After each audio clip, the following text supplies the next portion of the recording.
दर्शक हो, आता पाहणार आहोत एक सविस्तर बातमी। आमदार जयंत पाटील यांनी विधिमंडळामध्ये ट्रॅफिक पोलिसांकडे असणारी ई चलान मशीन बंद करण्याची मागणी अधिवेशनादरम्यान केली।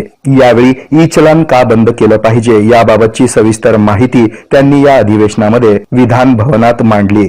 तेव्हा पाहूया जयंत पाटील यांनी काय मागणी केली याबाबत सविस्तर माहिती। महाराष्ट्र शासनाने ई चलन प्रणाली सुरू केली आहे। त्या नाक्यावर वाहतूक पोलीस नाहक वाहनावर मोठमोठ्या रकमेची ऑनलाईन दंडाची आकारणी करतात। मोटार परिवहन कायदा कलम 132 नुसार पोलीस उपनिरीक्षक पेक्षा कमी दर्जाच्या अधिकाऱ्याला वाहनाची कागदपत्र तपासण्याचे अधिकार नाहीत। असे असताना सर्रास पोलीस कॉन्स्टेबल हवालदार देखील कागदपत्राची मागणी करतात, वाहतूकदारांना त्रास देतात।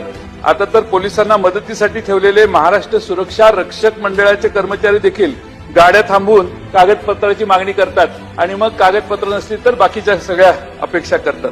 अध्यक्ष महोदय, शेजारचं गोवा राज्य आहे, प्रमोद सावंत साहेब तिथं मुख्यमंत्री आहेत। हे असंच चालू झाल्यावर पर्यटनावर परिणाम व्हायला लागला आणि हे पर्यटनावर परिणाम व्हायला लागल्यावर अध्यक्ष महोदय त्यांनी सगळंच बंद केलं।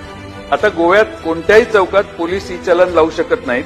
तिथं ई चलन आकारले जातील तिथं एक वरिष्ठ अधिकारी उपस्थित असतो तरच ई चलन आकारलं जातं। अध्यक्ष महोदय, शेजारच्या राज्याने केलंय, आपणही त्याचा वापर करावा। राज्यातील जवळपास 10 पेक्षा अधिक संघटनांचे प्रतिनिधी या संदर्भात आझाद मैदानाला 19 जून 2025 पासून धरणे आंदोलनाला बसलेले होते। तसेच 1 जुलै 25 पासून मध्यरात्री पासून बेमुदत चक्का जाम आंदोलन सुरू केलंय। आता आंदोलन तात्पुरतं मागे घेतलंय। अध्यक्ष महोदय, खरंच त्या वाहतूकदारांना जाच आहे। मला खात्री आहे तरुण होतकरू आणि स्मार्ट गृह राज्यमंत्री सगळ्या राज्यातले ई चलन रस्त्यावर गाड्या थांबवून ट्रक आणि बाकीच्या यांना दंड करण्याचा उद्योग थांबवतील असा मला विश्वास आहे।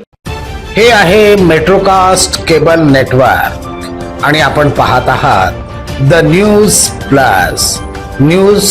प्लस बरच काही।